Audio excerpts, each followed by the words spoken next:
नमस्कार राहुल जी। मैंने सब नियम बता दिए हैं पत्रकारों को। हमारे पास 45 मिनट हैं राहुल जी को और बहुत से कार्यक्रम हैं और मैं प्राथमिकता राजस्थान के मीडिया को दूंगा और अंत में 4-5 सवाल जो दिल्ली से आए हुए हैं उनसे मैं करवाऊंगा। पहले तो आज जैसा कि आप जानते हैं भारत जोड़ो यात्रा ने आज 100 दिन पूरे किए हैं और आज 8वां प्रेस कॉन्फ्रेंस है राहुल जी का पिछले 100 दिनों में। पहले दैनिक भास्कर से सौरभ भट्ट। मैं दो शब्द बोल दूं? हाँ, I can start. Okay. पहले राहुल जी कुछ बताइए।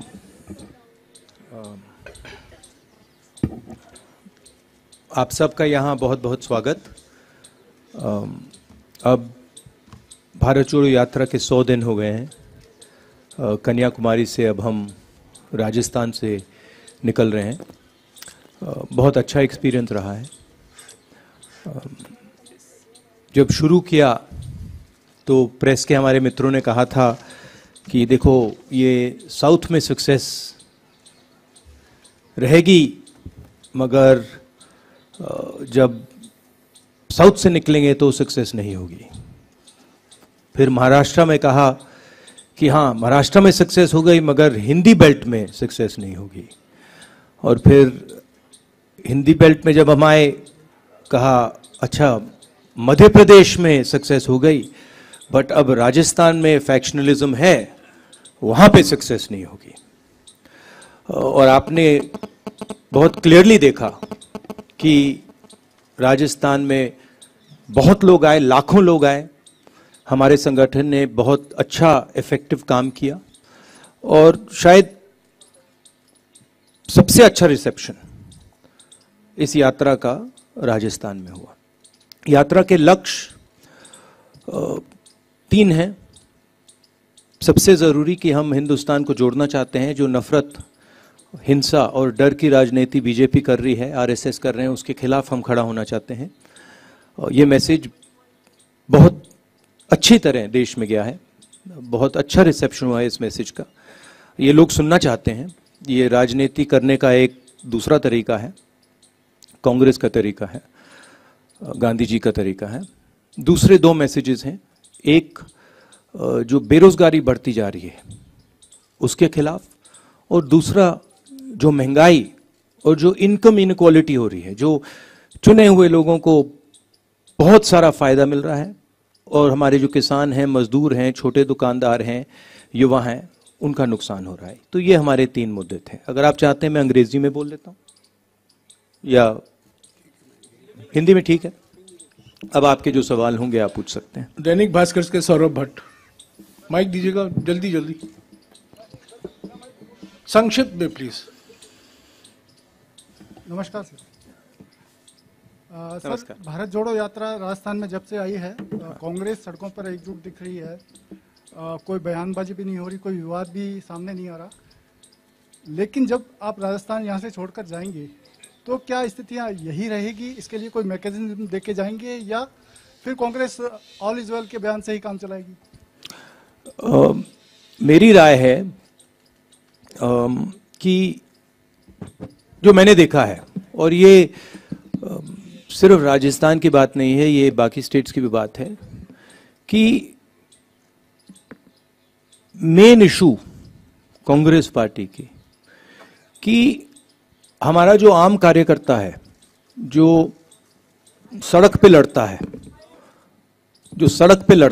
जो लोअर लेवल का नेता है, उसको हमें पार्टिसिपेट करवाना है, उसको हमें जगह देनी है और उसकी बात हमें सुननी है। ये मेन इशू है। जो ये बयानबाजी की बात होती है, ये तो आप जानते हो, प्रेस वाले आप थोड़ा मजा मतलब अपने अखबारों में लिखना चाहते हो तो आप करते रहते हो। ये आपकी आदत है, अच्छी आदत है, इससे आपके अखबार बिकते हैं। मगर हमारा जो स्ट्रक्चर है उसमें बड़ी क्लैरिटी है, उसमें कोई कंफ्यूजन नहीं है। राजस्थान पत्रिका से शादाब अहमद। और दूसरी बात देखिए, हमारी पार्टी डिक्टेटरशिप की पार्टी नहीं है, जो फैशिस्ट पार्टी नहीं है। हमारी पार्टी में थोड़ी सी डिस्कशन हमें ठीक लगती है, कोई प्रॉब्लम नहीं है हमारे लिए। अगर अलग अलग विचार हैं तो कोई प्रॉब्लम नहीं है। और ये सिर्फ राजस्थान की बात नहीं है, हमारे हर स्टेट में ऐसा है, सेंटर में भी हमारा ऐसा ही चलता है। तो हम इस चीज़ को टॉलरेट करते हैं। ज़्यादा नुकसान नहीं होना चाहिए, तो अगर ज़्यादा नुकसान होता है तो हम एक्शन भी लेते हैं। मगर जनरली ये कांग्रेस पार्टी की विचारधारा है कि लोग, हमारे पार्टी के लोग अगर कुछ बोलना चाहें, हम उनको डरा कर चुप नहीं करते हैं। और प्रेस वाले बोलना चाहे तो हम बिल्कुल नहीं डराते हैं, वो तो आप जानते हो। शादाब अहमद। राहुल जी, सबसे पहले तो 100 दिन पूरे करने पर आपको बधाई। और मेरा सवाल इसी से जुड़ा हुआ है, आप कन्याकुमारी से चले और राजस्थान तक आए, इसमें 6 स्टेट ऐसे हैं जिसमें कांग्रेस अपोजिशन में है और राजस्थान ऐसा अकेला स्टेट है जहाँ पर कांग्रेस रूलिंग स्टेट है। तो इसमें आपको क्या अंतर देखने को मिला? आप लोगों से मिले हैं, वहाँ पर भी खूब लोगों से बातचीत हुई है, यहाँ पर भी आपके लोगों से बातचीत हुई है, जो स्कीम्स हैं उसको लेकर और जो वहाँ पर जो अपोजिशन में जो भी चीज़ें थी उसमें क्या फ़र्क आपको महसूस हुआ है? सबसे पहले मुझे जमीन से एक बात समझ आई, और ये तमिलनाडु से लेकर राजस्थान तक, कि कांग्रेस पार्टी का जो कार्यकर्ता है, कांग्रेस पार्टी का जो सपोर्टर है, उसके कोई कमी नहीं है। लाखों करोड़ों लोग हैं, और सिर्फ हमारी पार्टी के लोग नहीं, मतलब आम नागरिक भी बहुत, मतलब कांग्रेस पार्टी से बहुत प्यार करते हैं। तो ये तो देखने को मिला हर स्टेट में। जो आपने कहा, जब हमने यात्रा शुरू की, मैंने भी सोचा था कि एक्चुअली जो केरला में हमारा संगठन है वो शायद बहुत मजबूत है, मगर उसके बाद मैंने सोचा कि केरला बेस्ट होगा, केरला के बाद कर्नाटका उससे बेहतर चला गया और इंप्रूव करता गया। मतलब मध्य प्रदेश में जो हमें रिस्पांस मिला, महाराष्ट्र में जो रिस्पांस मिला, आप लोग दिखा नहीं रहे हो, वो तो आपके मतलब आपको करना पड़ रहा है, नहीं दिखा पा रहे हो, वो अलग बात है। बट भयंकर रिस्पांस है, इमोशनल रिस्पांस है, प्यार भरा रिस्पांस है सब जगह। यहां पे 2-3 योजनाओं के बारे में लोग मुझे कहते हैं और आम नागरिक कह रहे हैं। एक ये जो चिरंजीवी योजना है, इसके बारे में काफी लोग कह रहे हैं कि ये बहुत अच्छी योजना है। दूसरा जो यहाँ पे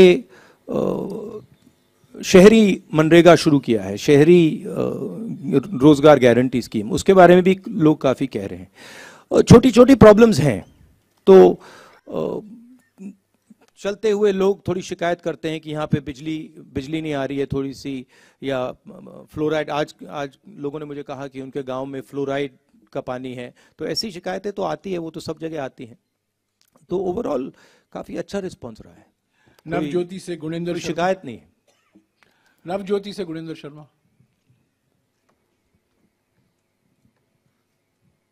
हेलो राहुल जी, ये आपके क्या है कि 4 साल सरकार के पूरे हो रहे हैं और सभी मंत्री सरकार रिपीट होने का दावा कर रहे हैं।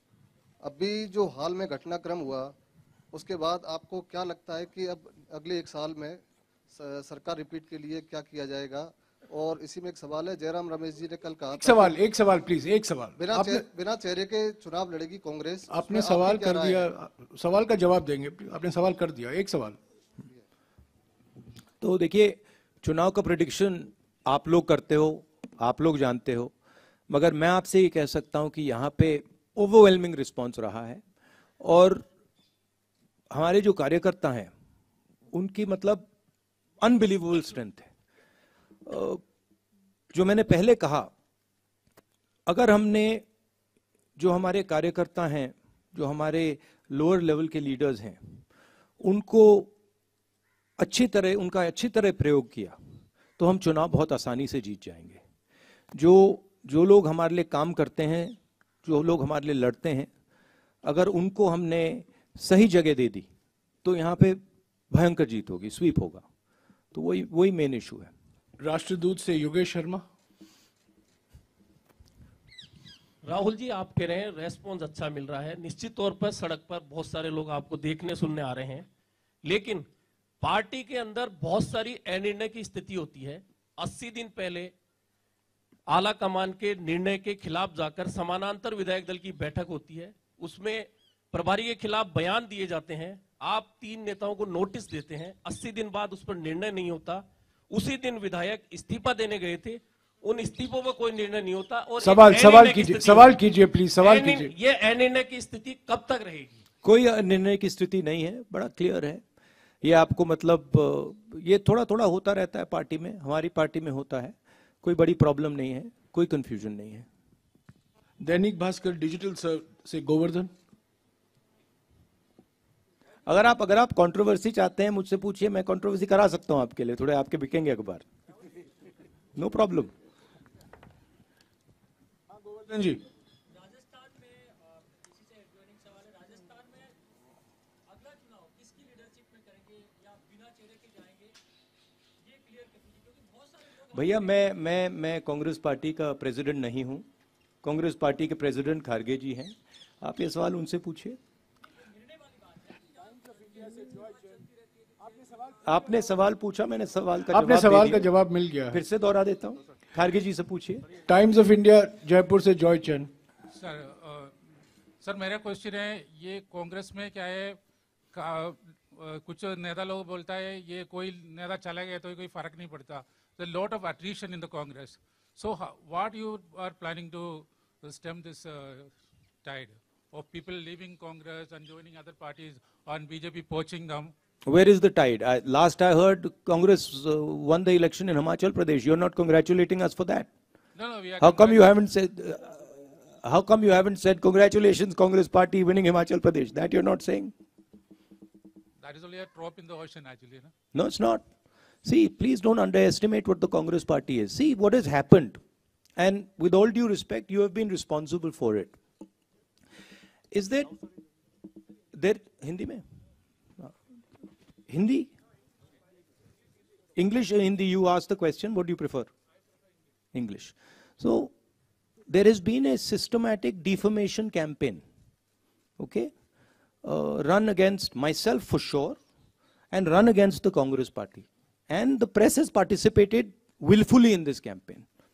I don't blame you, but the idea that Congress Party is withering away, Congress Party is ineffective, Congress Party, this is all been preached by the BJP opposition and by the BJP, and you have played a part in putting this across. Let me be very clear. The Congress Party is an ideological party. It is the party that is ideologically opposed to the BJP. It is the party that is fighting the BJP on the ground. It does not compromise with the BJP. It has its principles. And of course, if certain people want to leave the Congress Party, they don't have the courage to face the BJP. They have been corrupt, and the BJP can apply pressure on them. They're welcome to leave. We don't want them. The more the merrier, right? What we need is people who are fighting the BJP, who believe in the Congress ideology, and who are standing firm against the fascism that is taking place in this country. That's what we need. So this idea that Congress Party is dying, this Congress Party, is finished. I mean, a lot of people have this fantasy, right? It's not true. It won't come true. Mark my words. The BJP is going to be taken down by the Congress Party. Okay? Thank you. जी राजस्थान से शशि मोहन। हिंदी में बोल दो। जी राजस्थान से शशि मोहन। बोल दे। देखिए ये जो अभी जो बोला, देखिए एक बीजेपी आरएसएस, ये इनका काम डिफेमेशन है। यही इनकी सबसे बड़ी स्ट्रेटजी है, यही इनकी सबसे बड़ी स्किल है। मुझे डिफेम किया और हर रोज ये कांग्रेस पार्टी को डिफेम करते हैं। और मैं आपको सच बताऊं तो इसमें प्रेस का भी रोल है, और मैं आपको गलती नहीं देता हूं। आपके मालिक हैं, आप पर दबाव डालते हैं, वो ठीक है, मगर ये कहना कि कांग्रेस पार्टी बिखर गई, कांग्रेस पार्टी खत्म हो गई, ये बिल्कुल गलत है। कांग्रेस पार्टी एक विचारधारा है, देश में बहुत जीवित है, लाखों करोड़ों लोगों के दिल के अंदर है, और यही पार्टी है जो बीजेपी के खिलाफ लड़ रही है, जो पीछे नहीं हटती है, आइडियोलॉजिकली लड़ रही है, और यही पार्टी बीजेपी को आने वाले समय में हरा के दिखाएगी। जी राजस्थान से शशि मोहन।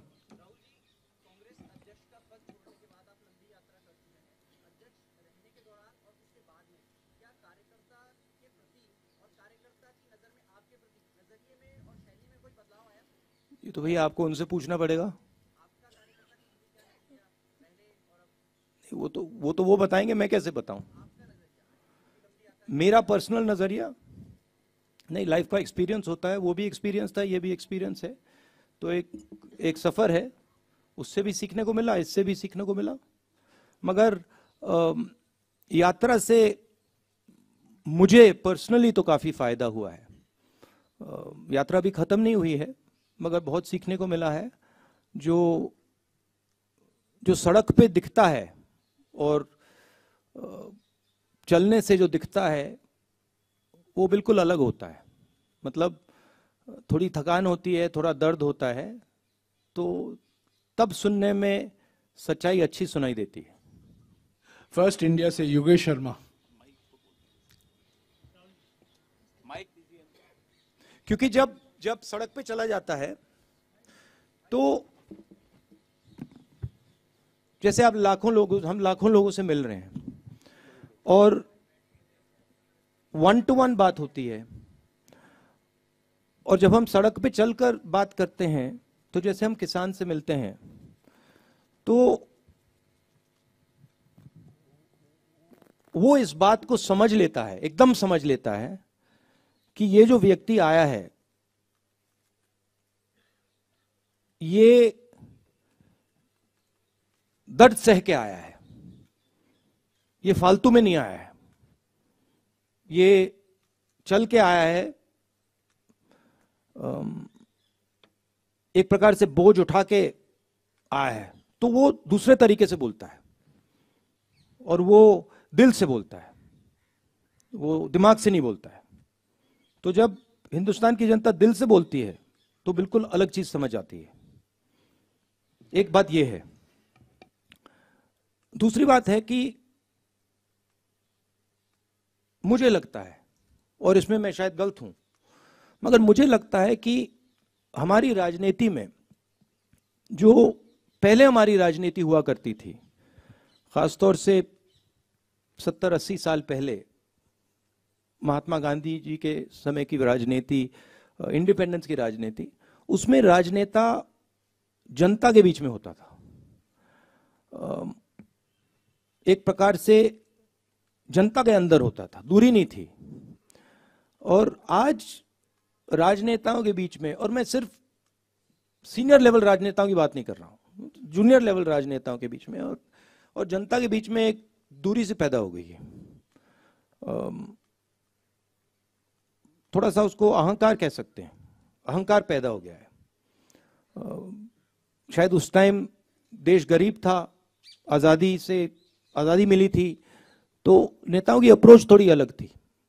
आजकल मुझे लगता है कि दूरी बन गई है, और मैंने सोचा कि ये जो दूरी है, और शायद मुझ में भी थी थोड़ी सी दूरी, मैंने सोचा इस दूरी को खत्म करना है। ये दूरी फिजिकल दूरी नहीं है, ये दर्द की दूरी है। तो अगर हम दर्द नहीं सहेंगे, हम पास नहीं जा सकते, समझ नहीं सकते। तो यात्रा का यह भी लक्ष्य था, सिर्फ मैं नहीं, अब कांग्रेस पार्टी के बहुत लोग चले हैं, जनता के बीच गए हैं, और जनता का बहुत प्यार मिला है। आपको मैं समझा नहीं सकता क्या इसका मतलब है, ऐसे बोलने में बात नहीं समझ आती। और जो हिंदुस्तान का जो ज्ञान है, जो आम नागरिक में है, जिसके बारे में आप लोग लिखते नहीं हो, मीडिया में दिखाई नहीं देता। आप लोग ऐश्वर्या राय जी, विराट कोहली जी, अमिताभ बच्चन जी के बारे में लिखते हो, मगर जो आम नागरिक है, जो अपना खून पसीना दे रहा है, उसका जो ज्ञान है, उसका कोई मुकाबला ही नहीं, उसका जो प्यार है, उसका कोई मुकाबला नहीं। तो ये सीखने को मिला है। न्यूज़ 18 राजस्थान से सचिन शर्मा।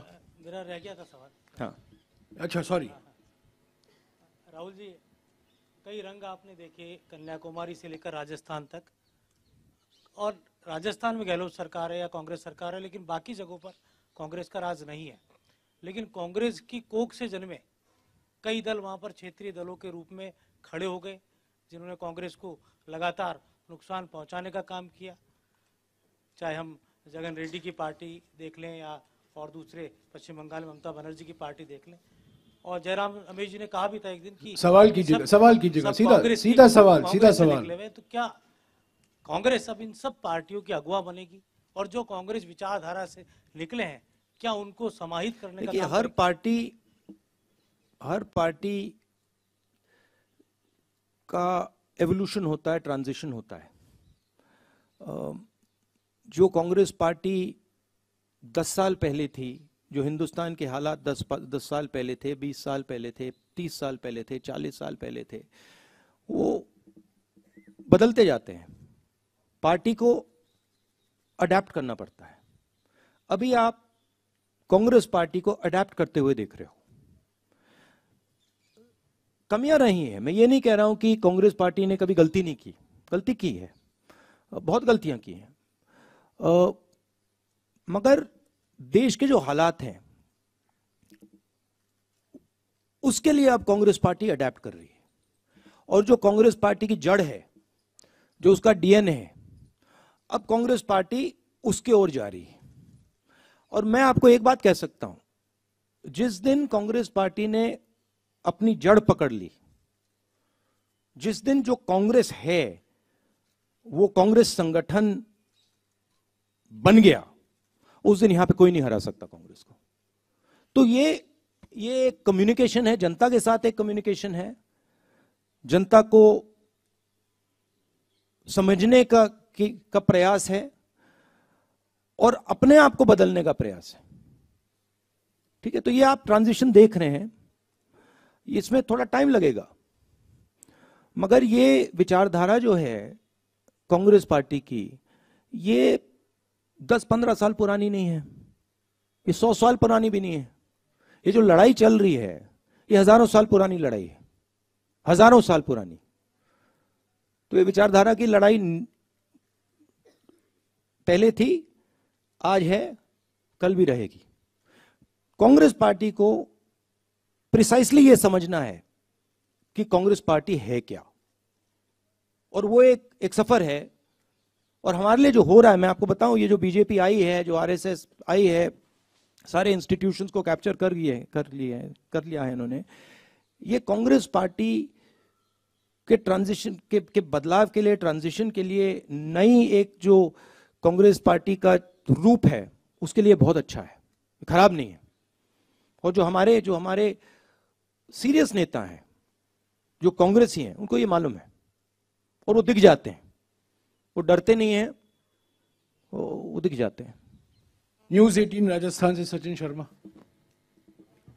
माइक दीजिएगा जल्दी यार, माइक ऊपर। मेरा सवाल ये है आपसे कि ओपीएस राजस्थान ने लागू किया, हिमाचल में भी ओपीएस की वजह से ही संभवतः आप लोग सत्ता में आए। कल आप रघु राजन सर से मिले हैं, उनसे आपकी बातचीत? ये आपने बहुत बड़ी स्टेटमेंट की कि बहुत बड़ा हिमाचल में आप ओपीएस के कारण आए। ये मतलब साइंटिफिक एनालिसिस किसी ने नहीं किया है।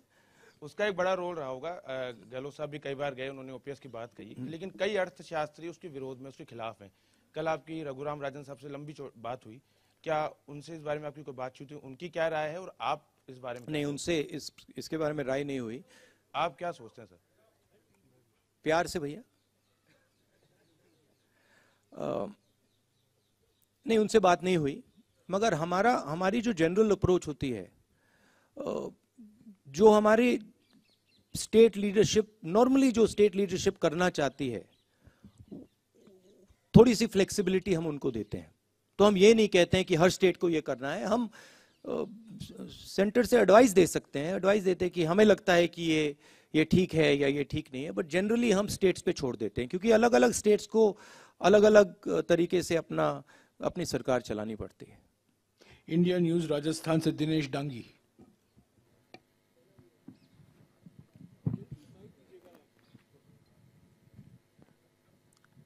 राहुल जी नमस्ते। राहुल जी, आप नमस्कार। लगातार कह रहे हैं कि ये मेरी यात्रा सियासी नहीं है, नया आप वोट मांग रहे हो। सॉरी, क्या आपकी यात्रा सियासी नहीं है, मकसद 3 आपने बता रखे हैं। नहीं, ये मेरी यात्रा नहीं है भैया, कांग्रेस की। हाँ। जन जन की हो जाएगी जो भी, मगर मेरी नहीं है। Best of luck.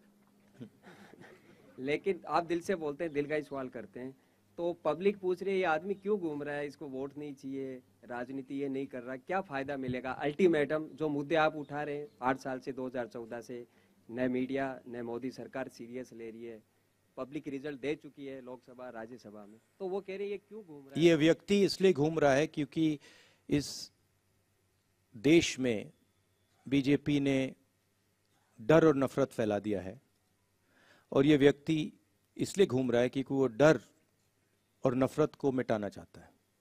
और ये व्यक्ति, ये पहला व्यक्ति नहीं है जो ऐसे घूम रहा है, ऐसे बहुत सारे व्यक्ति घूमे हैं, और ये हिंदुस्तान का इतिहास है।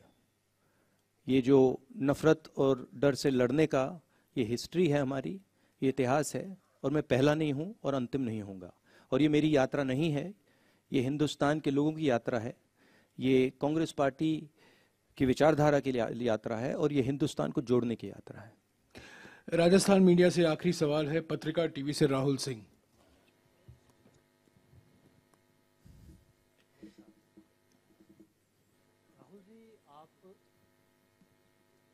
देखिए, हिंदुस्तान, एक और चीज जोड़ना चाहता हूं। देखिए, हिंदुस्तान में एक फैशन बन गया है, और ये प्रेस वालों ने भी थोड़ा फैलाया है, बीजेपी आरएसएस तो फैलाती है, कि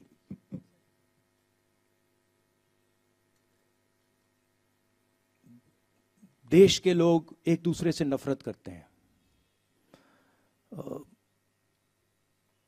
मगर जो मुझे दिखा, और मैं अब तकरीबन 2500, कितने चले हैं जयराम जी? 2800 किलोमीटर चला हूं, तो थोड़ा तो मैंने देखा होगा। मुझे दिखा है कि इस देश में करोड़ों लोगों के दिल में एक दूसरे के लिए प्यार है, मोहब्बत करते हैं एक दूसरे से, भाईचारा है, और एक दूसरे के लिए लड़ जाएंगे, मर जाएंगे। और मुझे बहुत खुशी हुई, क्योंकि मैंने भी सोचा था कि भाई देश को खो क्या गया है, ऐसे देश में इतनी नफरत कैसे हो सकती है। और सच बताऊं तो मुझे बहुत अच्छी चीज देखने को मिली कि नफरत ऊपर से फैलाई जा रही है, उसमें आप लोग भी काम कर रहे हो, करना पड़ रहा है, मगर नीचे से आप देखें, प्यार है, भाईचारा है, इज्जत है, रिस्पेक्ट है। और यही इस देश की संस्कृति है, यही इस देश की हिस्ट्री है, इसको बदला नहीं जा सकता है। राहुल जी, आपने 2.5-3 किलोमीटर की यात्रा की और लगातार चल रहे हैं। इस पूरी यात्रा में राजनीतिक रूप से, सामाजिक रूप से क्या आपने बदलाव, क्या 2-3 अहम चीजें महसूस की जो आने वाले समय में चुनौती बन सकती है, कांग्रेस पार्टी उसका मुकाबला भी कर सकती है? इस तरह की क्या 2-3 चीजें अहम रूप से महसूस किया आपने?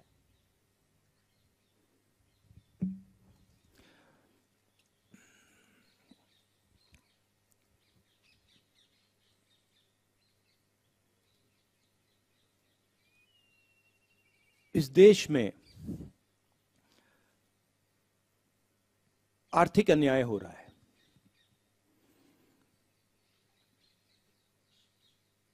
और देश के लोगों को ये दिख रहा है। देश के लोग देख सकते हैं कि चुने हुए लोगों के पास सब कुछ है, सपने हैं, अरबों रुपए हैं, सब कुछ है, और करोड़ों लोगों के पास कुछ नहीं है, सबको दिख रहा है।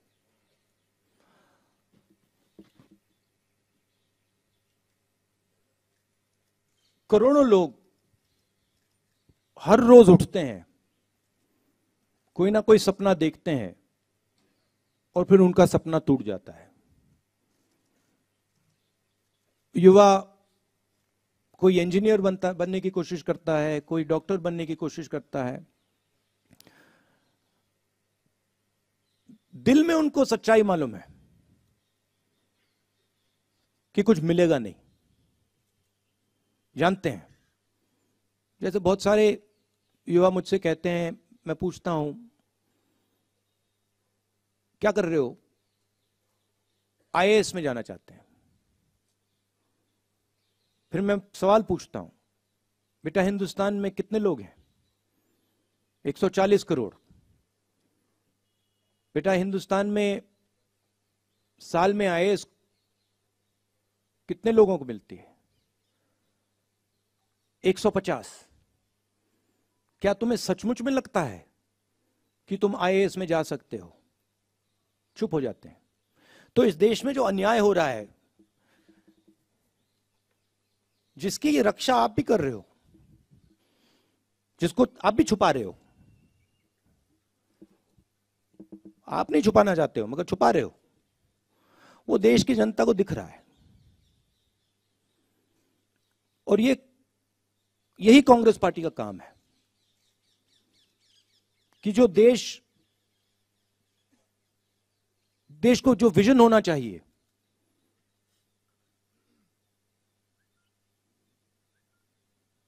आगे का पीछे का नहीं। बीजेपी कहती है देखो देखो देखो 2000 साल पहले क्या हुआ, वो विजन नहीं होता है। जैसे मैंने किसी से कहा, गाड़ी को आप रियर व्यू मिरर में देख के नहीं चला सकते, एक्सीडेंट होगा। वही हिंदुस्तान को हो रहा है। कांग्रेस पार्टी आगे देखती है, भूलते नहीं, हिस्ट्री को भूलते नहीं है, मगर हम आगे देखते हैं। हम देश को विजन देने की कोशिश करते हैं, हम देश की आवाज सुनते हैं। तो हमारे लिए बहुत बड़ी अपॉर्चुनिटी है और यह काम सिर्फ कांग्रेस पार्टी कर सकती है और कोई बीजेपी नहीं कर सकती। तो हमारे लिए बहुत बड़ी अपॉर्चुनिटी है। दुख होता है, यह देखकर दुख होता है कि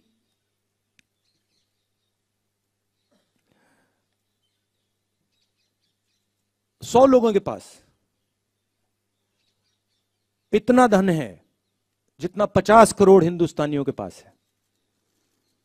एक तरफ 100 लोग, दूसरी तरफ हिंदुस्तान की आधी आबादी। उतना ही धन इनके पास, उतना ही धन इनके पास। पूरा हिंदुस्तान जानता है क्या हो रहा है। मैं हैरान हो जाता हूं कि लोग चुप रहते हैं।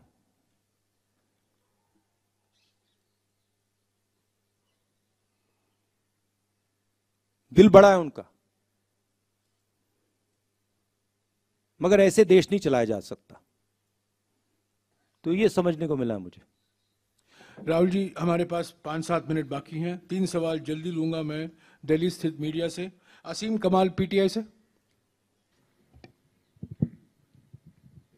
Sir, 2024 is not very far. There are a lot of regional parties that have been talking about bringing the opposition together. When will the Congress take the lead in bringing the opposition together? And in that context, how will you reconcile your differences with parties like TMC and AAP? Brother, you have to ask this to the Congress president. I have a view that the Congress party must work with all the opposition parties. There's a lot of space to do that. But the exact strategy, how it's going to be done, that you have to ask the new Congress president. I'm actually not involved in that right now. Niyamika Singh, Times Now. Is she here? Yeah, Niyamika. Please take the mic and ask the question. Take the mic and ask the question.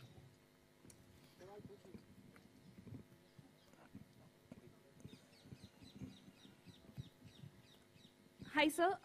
Sir, my question to you is that after this successful completion of 100 days of Bharat Jodo Yatra, is the Congress party also planning to move from west to east in the country? अब देखते हैं, let us see. But you know, before I came to this press conference, I was having lunch with my friend here. And I said to him that I bet you that the press will not ask me a question on China. I said, मैं आपसे शर्त लगा लेता हूं कि press वाले आज सब सवाल पूछेंगे आगे पीछे दाएं बाएं, यात्रा, सचिन पायलट, अशोक गहलोत, सब पूछेंगे। मगर चाइना के बारे में एक सवाल नहीं पूछा जाएगा। जिन्होंने 2000 स्क्वायर किलोमीटर हिंदुस्तान का उठा लिया, जिन्होंने हिंदुस्तान के 20 जवानों को शहीद किया, जो हमारे जवानों को अरुणाचल प्रदेश में पीट रहे हैं, मैंने कहा हिंदुस्तान की प्रेस मुझसे इनके बारे में एक सवाल नहीं पूछेगी। सच था। Vijay Lakshmi from India news. Vijay Lakshmi, mike दीजिएगा विजय लक्ष्मी जी को। ब्रदर, देश देख रहा है, ये मत सोचिए कि नहीं देख रहा है।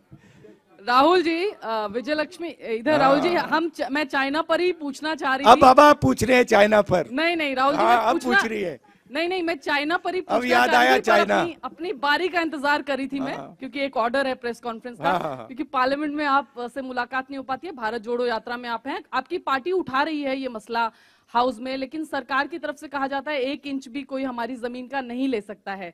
लेकिन उसके बावजूद इस तरह की घटनाएं हो रही हैं। आपको लगता है अप्रोच में कुछ चेंज करने की जरूरत है? मुझे जो दिख रहा है,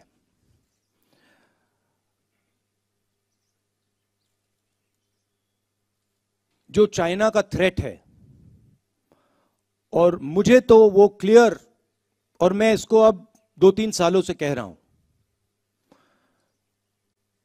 वो बिल्कुल क्लियर है। और सरकार उसको छुपाने की कोशिश कर रही है, सरकार उसको इग्नोर कर रही है। मगर उस थ्रेट को ना छुपाया जा सकेगा और ना इग्नोर किया जा सकेगा। उनका पूरा प्रिपरेशन चल रहा है, उनका लद्दाख की साइड और अरुणाचल की साइड पूरा ऑफेंसिव प्रिपरेशन चल रहा है। हिंदुस्तान की सरकार सोई हुई है। इस बात को हिंदुस्तान की सरकार सुनना नहीं चाहती है, मगर उनका प्रिपरेशन चल रहा है, और प्रिपरेशन युद्ध का है। प्रिपरेशन कोई इंकर्जन का नहीं है, प्रिपरेशन युद्ध का है। अगर कोई भी इन बातों को समझता है, अगर आप उनका वेपन्स का पैटर्न देख लें, वो क्या कर रहे हैं वहां पे, वो युद्ध की तैयारी कर रहे हैं। और हमारी सरकार इस बात को छुपाती है और इस बात को शायद एक्सेप्ट नहीं कर पा रही है। हो क्यों रहा है? क्योंकि हिंदुस्तान की सरकार इवेंट बेस्ड काम करती है।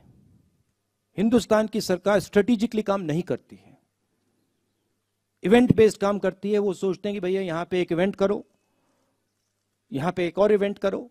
मगर जब आप इंटरनेशनल रिलेशंस की बात होती है, जियो स्ट्रेटेजी की बात होती है, वहां पे इवेंट काम नहीं करता है, वहां पे शक्ति काम करती है। तो मैंने 3-4 बार बोला है कि सावधान रहना चाहिए, जो हो रहा है उसको समझना चाहिए। उनकी बयानबाजी आती रहती है, मैं देखता हूं एक्सटर्नल अफेयर्स मिनिस्टर बोलते रहते हैं, कहना नहीं चाहिए, मगर शायद उनको थोड़ी अपनी समझ गहरी करनी चाहिए। आखिरी सवाल राजदीप सरदेसाई, इंडिया टुडे से। Mr. Gandhi, thank you very much for addressing the press conference. It's good to have leaders who take questions from the press. And we were going to ask a question on China as well. No, you were not. No, we had it. Moshmi and I had discussed it, but that's okay, sir. No. Of course. That's okay, After I said it, of course, now suddenly the questions will come. No. Anyway, we don't need to get into it. Sir, you started your press conference by saying that you believe the Yatra has been a success as it's gone from Kanyakumari into North India. Can you define for us what Rahul Gandhi believes is the success of a Yatra? Because only last week, you lost an election in Gujarat badly, you won an election in Himachal. Is electoral success one of the criteria for you when you say success of the Yatra? And what next for you after this Yatra, Rahul Gandhi ji? Are you building towards 2024? Is that also part of this Yatra's journey, sir? Look, there is a particular vision of this country that the RSS and the BJP propose. There's a particular path that they believe this country should take. It's a violent path. It's a hate-filled path. It's a path that is designed to create two Indias. One is an India where there are 5 or 6, 10 billionaires, and the other India where everybody else will live in poverty, in desperation. That's their vision. It's also a hate-filled vision. It's an angry vision of India. And it is a view. It is a view held by quite a few people that this is what India should look like. That one language should dominate, one state should dominate, one idea should dominate, one culture should dominate, right? One religion should dominate. And there's another view. And that view is that this country should talk to itself. It should have a conversation with itself. It should be affectionate to itself. It should understand the pain that this country is going through. It should not be arrogant, it should be humble. It should reach out to other people. It should embrace other people. This is another vision. This is what the Bharat Jodo Yatra has been very successful at showing. That there is another alternative. Nobody in the Yatra is beating each other up. Nobody is abusing each other. Someone falls down, everybody lifts them up. Nobody asks, what caste are you? Which state you come from? How dare you come here? Nobody's asking these questions, right? And that the Yatra has been full of love and affection. Anybody comes, they're treated with respect. Doesn't matter who they are. A lot of people come to me, when I'm talking to them, I don't agree with them.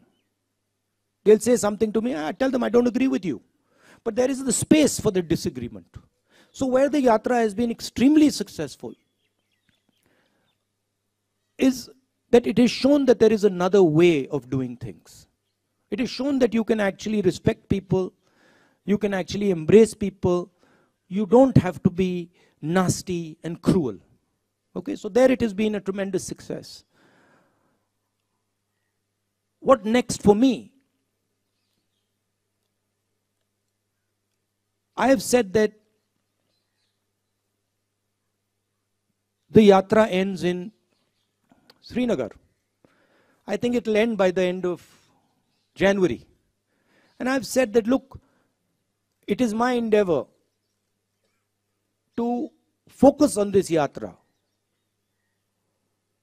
until the flag is hoisted in Srinagar. This is it's a public journey. It's a journey of many, many yatris, millions of people. But for me also, it's a private experience. It's getting to understand a lot about the people that I love, about myself. And so it has been a big experience for me. It's been a very good learning experience for me personally. And you can ask that question to most of the yatris, they will tell you the same thing.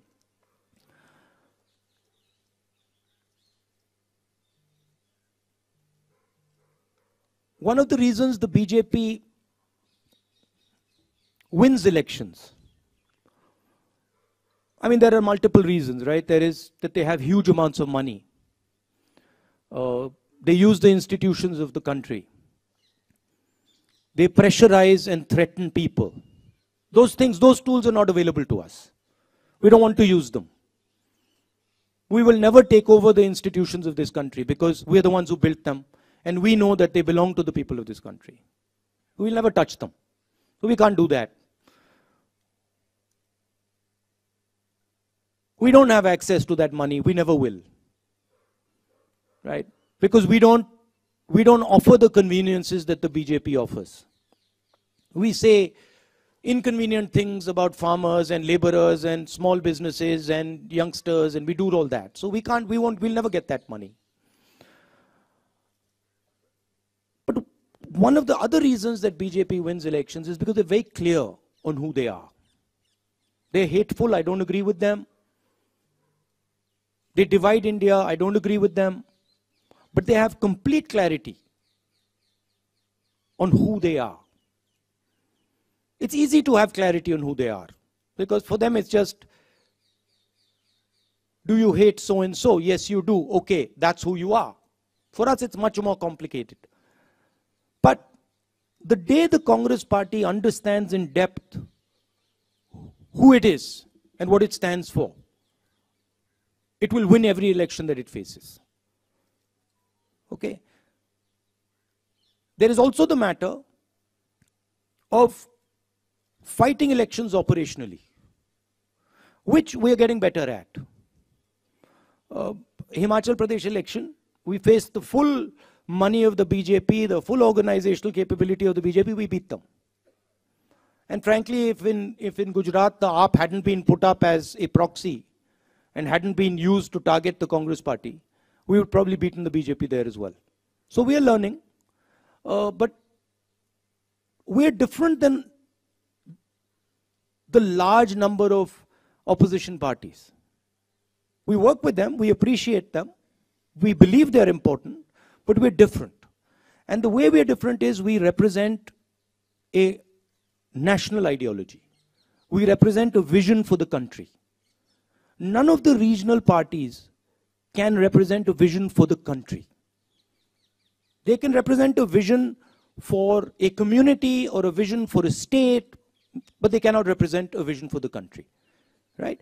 And what we are competing with is a vision that the BJP is proposing for the country. So the space of the Congress party will always be there. The people who believe in the Congress party will always be there. Let me finish. The people who believe in the Congress party will always be there.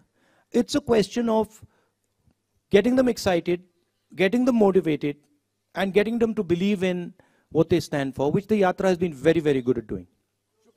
No, Rajdeep, no supplementary, please. So no supplementary. Rajdeep, no supplementary, please. Okay, you're not thinking of 2024. Shukriya, Rahul ji. Shukriya, Rahul ji. Rahul ji, shukriya. Okay. आपके आने के So you're not thinking of 2024 or no supplementary, please. Okay. Please respect the rules that have been set. No, let me. I have informed you the rules. Jairam, one sec. See, the point is, see, I understand. Look, no supplementary. आप बार-बार पूछते हैं. I'll just answer that. आप बार-बार पूछते हैं. आप चुप रहिए. I'll answer the. चुप रहिए आप.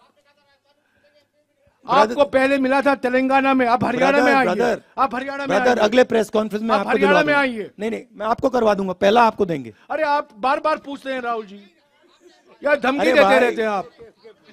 Okay, friends, everybody friends. Okay, one second. Now I just want to say one thing to Rajdeep. Okay. See, the point is that these questions are meant to distract, right? They're meant to take the press conference to a different place. I've got enough experience now. I'm not going to fall for it, right? And I'm not going to actually indulge in helping you take the press conference to a place where I don't want it to go. Thank you. Thank you Rahul ji. आप यहाँ photo लीजिएगा.